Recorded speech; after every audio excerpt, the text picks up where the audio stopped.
Israel, and we will support you unconditionally. Our enemies are the same, and together with Indians, we are 1.7 billion strong. And let's fight radical Islamic terrorism. इसमें भी मोदी सरकार की Israel को मुकम्मल मदद कह लें, हिमायत हासिल है। और ये जो कहा है सच कहा है, और इन्होंने जो कहा है ऑब्जर्व किया है।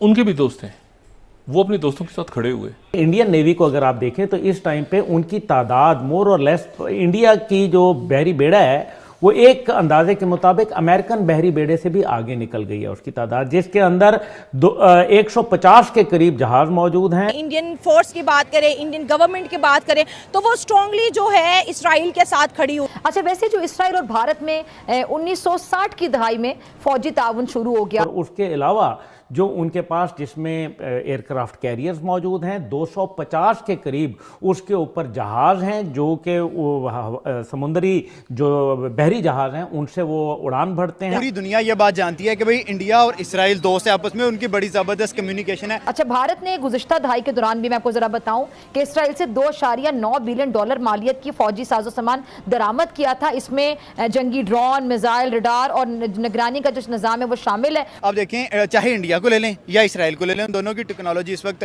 भाई ऊपर लेवल, और साथ ही साथ उनके पास न्यूक्लियर पावर। तो दोस्तों, आपने देखा ये छोटा सा वीडियो, आगे आप पूरा वीडियो देख सकते हैं। इस वीडियो में बात हो रही है इंडियंस और यहूदी ने कनाडा में मिलकर एक कार्यक्रम किया जिसमें उन्होंने रेडिकल इस्लाम के ख़िलाफ़ जो बातें बोली उसको लेकर डेफिनेटली पाकिस्तान के लोगों की काफ़ी जली होगी, और इवन कनाडा में जो बस एक खालिस्तानी है उनकी भी जली होगी।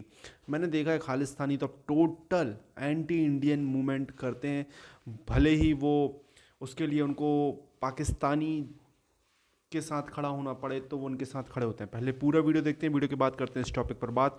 प्लीज चैनल को ये है कि भाई इंडिया और इसराइल दोस्त है, आपस में उनकी बड़ी ज़बरदस्त कम्युनिकेशन है। अब उनकी टेक्नोलॉजी देखें कितनी एडवांस हो गई है, भाई हमारे पास टेक्नोलॉजी कुछ नहीं है। अब देखें, चाहे इंडिया को ले लें या इसराइल को ले लें, दोनों की टेक्नोलॉजी इस वक्त भाई ऊपर लेवल की। अब हम जैसे अगर बात करें, ईरान ने वापस मिसाइल्स दागे इसराइल के ऊपर, लेकिन भाई उन्होंने अपने एयर डिफेंस सिस्टम से रोक लिया।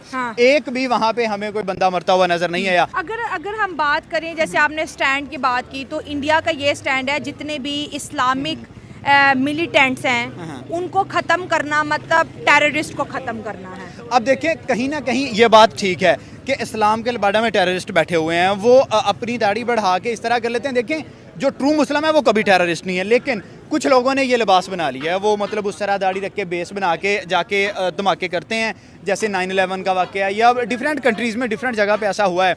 और भाई दुनिया को तो बातें मिलती हैं करने को, और जिस तरीके से अभी आप बात करें, इसराइल ने ये अटैक किया है लबनान में हिजबुल्लाह के ऊपर, हाँ बिल्कुल, तो उससे साफ पता चल रहा है कि भाई उनकी क्लियर थिंकिंग्स हैं। उन्होंने जहाँ भी मिलिटेंट छुपे हुए हैं, मुस्लिम मिलिटेंट छुपे हुए हैं, उन्होंने भाई चुन चुन के अटैक करना है, और चुन चुन के जो भी विलन्स हैं इस वक्त इसराइल को सपोर्ट करना है, क्योंकि हमने देखा है इंडिया कभी भी दूसरे मुद्दे में टांग नहीं अड़ाता।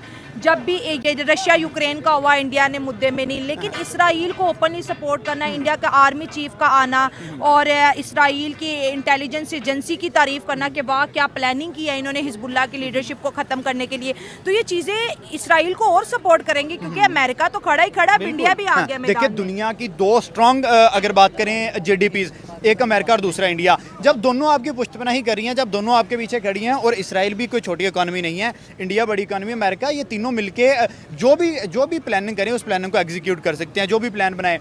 अब देखिए कि इंडिया का सपोर्ट करना, 140 करोड़ बंदे जब इसराइल को सपोर्ट कर रहे हैं, तो भाई इसराइल को तो जाहिर सी बात है हिम्मत मिलेगी, उनको तो हौसला मिलेगा कि भाई हम जाके दुनिया में किसी भी जगह अटैक कर सकते हैं, और उनके पास सलाहियत भी है, उनके पास कैपेबिलिटी भी है, उन्होंने अपनी टेक्नोलॉजी को एडवांस किया है। शर्म हमें आनी चाहिए, हमने आगे तरक्की नहीं की, उन लोगों ने तरक्की कर ली है। मुम्मा का नारा लगाते, लेकिन ईरान के साथ नहीं खड़े हुए, फलस्तीन के साथ। हाँ, फलस्तीन के लिए हमने क्या किया, हमने खाली दावे किए, यहाँ खड़े होकर टीवी पे मैं ये कर दूंगा, मैं वो कर दूंगा।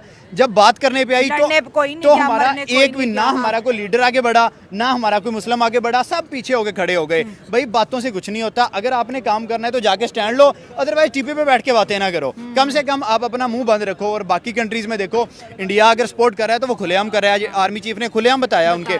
अगर अमेरिका और इंडिया के आपस में एक ही मतलब अच्छा तल्लुकात हैं, तो उन्होंने बताया कि भाई हम आपस में लेन देन अच्छा कर रहे हैं। यूएनओ में देखें आपका वज़ीर आज़म क्या कर रहा है और इंडिया का वज़ीर आज़म क्या कर रहा है, आपका फॉरेन मिनिस्टर क्या कर रहा है और जयशंकर क्या कर रहा है। मतलब आपकी ना कोई वैल्यू है दुनिया में, ना कोई आपकी रिस्पेक्ट है दुनिया में, और वहाँ इसराइल है, चाहे इंडिया है, चाहे अमेरिका है, भाई वो अपनी जीडीपीज़ को, अपनी कंट्रीज़ को मज़ीद स्ट्रॉन्ग कर रहे उनका हैं। मकसद है सबसे पहले कि ग्रेटर इसराइल बनाना है। जो जो इलाके उसमें शामिल है ग्रेटर इसराइल में, उन पे वो हमला करेंगे, आहिस्ता आहिस्ता आगे बढ़ते जाएंगे। आपको अक्सर देखने में मिलेगा अमेरिका कहीं कहीं ये भी कह रहा होगा कि मतलब उसकी मजम्मत करेगा, लेकिन एक्चुअल में अमेरिका ही इसके पीछे है, क्योंकि वहाँ पे जितना भी वेपन इस्तेमाल हो रहा है ना, वो अमेरिकन कंपनीज ही वहाँ पे बेच रही हैं। अमेरिकन और इंडियन दोनों हैं। जी जी, हाँ। बेसिकली अमेरिका से आ रहा है, सपोर्ट इंडिया की भी है उसके ठीक पीछे। है, हाँ तो जी। ये सारा रूट कॉज है, इसकी वजह से भी वो अटैक करी जा रहे हैं। ठीक तो है। और अगर हम बात करें, जैसे आपने हमास के लीडर की बात की, हिजबुल्लाह के लीडर की बात की, फिर ईरान के लीडर की जो है किलिंग की आपने बात की, तो ये सारी जो गेम है वो पेजर्स के ऊपर जो है रोटेट कर रही है। और इंडियन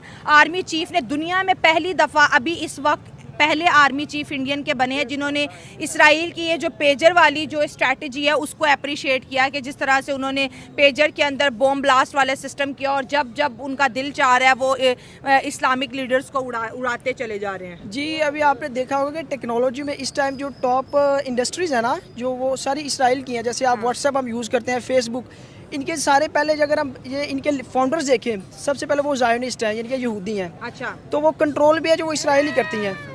तो इस हवाले से जो है उनके पास टेक्नोलॉजी है बिल्कुल। वो इस मतलब तरह कि की हमारे मोबाइल्स के अंदर भी ऐसा मवाद हो जी सकता जी है। बिल्कुल। आप मेरी बात सुनिए, जब आप बोलते हैं, आप फ़ोन आपका पॉकेट में है, आप बोल रहे हैं, वो मैसेज उन तक पहुंच रहा है कि आप क्या बात कर रहे हैं। इसराइल की एजेंसी जी, हर जी। जगह एक्टिव हैं। जी जी, ये व्हाट्सएप में सारा आपका रिकॉर्ड होता है, ये उन हाँ। तक पहुंचती है बात, फिर जो उनके रेलिवेंट होते हैं वो उसे यूज़ करते हैं, और फिर जहाँ टारगेट करना होता है इस तरह वो टारगेट करते हैं। हाँ, तो इंडियन आर्मी को ये स्ट्रैटेजी उनकी बड़ी अच्छी लगी है कि पहले उन्होंने इसराइल ने फेक कंपनीज बनाई, पेजर्स बनाए, मतलब ये वायरलेस रेडियो होते हैं जो कम्युनिकेशन के लिए यूज़ होते हैं, फिर वो हमास और हिजबुल्लाह के लीडर्स तक उन्होंने पहुंचाए। कई साल तक वो यूज़ करते रहे, उनका जब यकीन आ गया फिर उन्होंने जो है ब्लास्ट करना एक एक को शुरू किया। ये भी उनकी दरअसल स्ट्रैटेजी थी ना कि हाँ, पहले बड़ी स्मार्ट स्ट्रैटेजी, तभी तो इंडियन आर्मी चीफ बोल रहे हैं कि ये स्ट्रैटेजी बड़ी कमाल है। अगर वो टेक्नोलॉजी देने से पहले उन्हें बता देते कि भाई ये उड़ सकता है, ये तबाह हो सकता है, तो हमने वो इसके उनसे अंदर, लेते ही क्यों? हाँ, तो वो इसे यूज़ ही क्यों करते? ये तो उन्होंने यकीन। दोस्तों आपने देखा ये छोटा सा वीडियो को विस्तार में बताने से पहले आपको बता दूं कि भारत और यहूदियों के रिश्ते काफ़ी पुराने हैं। यहूदियों की एक बुक है, उसमें उन्होंने लिखा हुआ है कि उन पर दुनिया के कई देशों में बहुत से मतलब अत्याचार हुए, लेकिन भारत एक ऐसी कंट्री थी जहाँ पर उनके ऊपर एक भी अत्याचार नहीं हुआ। ठीक है। और भारत जब इज़राइल बना था तो ऑब्वियसली उस टाइम पे हमने इज़राइल को लेकर मतलब उतना उनको सपोर्ट नहीं किया था, ऑब्वियसली, क्योंकि भारत में स्टार्टिंग में कांग्रेस गवर्नमेंट थी, पार्टीशन से हम निकले थे। पार्टीशन के बाद हमें पता है एक सेकुलरिज्म का जो कीड़ा काटा था, जो पार्टीशन हुआ था, प्रॉपर पार्टीशन नहीं हुआ, उसकी वजह से आप देख रहे हो आज हमारे हालात कितने ख़राब हैं। यहाँ पर हम हर लॉ लाने के लिए, हर चीज़ों के लिए परेशान हैं। कितनी मुश्किलों से मतलब रो कर गिड़गिड़ा कर 100 साल में तो राम मंदिर बना। ये एक ऐसा देश है, तो यहाँ पर आप समझ सकते हो सेकुलरिज्म का भुगतान जो गांधी जी और नेहरू जी की कृपा से पूरे भारतीय भुगत रहे हैं, वो अब भुगतते ही रहेंगे। मुझे नहीं पता कब तक भुगतेंगे। इज़राइल एक ऐसी कंट्री है जिससे मुस्लिम कंट्री हों या भारत के मुस्लिम हो, पाकिस्तान के मुस्लिम हो, बांग्लादेश के मुस्लिम हो, ये घोर नफरत करते हैं। रीज़न बहुत धार्मिक रीज़न है। अब्राहमिक रिलीजन आपको पता है शुरुआत कैसे हुई, और ये तीनों रिलीजन कहीं ना कहीं से एक दूसरे से इनके कनेक्शन है। साथ ही साथ फ़िलिस्तीन का मैटर है, बहुत सारी चीज़ें हैं। तो इज़राइल एक ऐसी कंट्री है जिसने भारत को युद्ध के दौरान, कारगिल वॉर के दौरान हमें बहुत सारी टेक्नोलॉजी दी, जिसकी वजह से हमें बहुत हेल्प मिली। और भारत भी इज़राइल से इनडायरेक्टली बहुत इंडियंस, हिंदूज़ स्पेशली हिंदू ही बस काफ़ी कनेक्टेड हैं और बहुत ज़्यादा उनको प्रे करते हैं, उनकी सुरक्षा के लिए, और उनको प्यार करते हैं। आपको क्या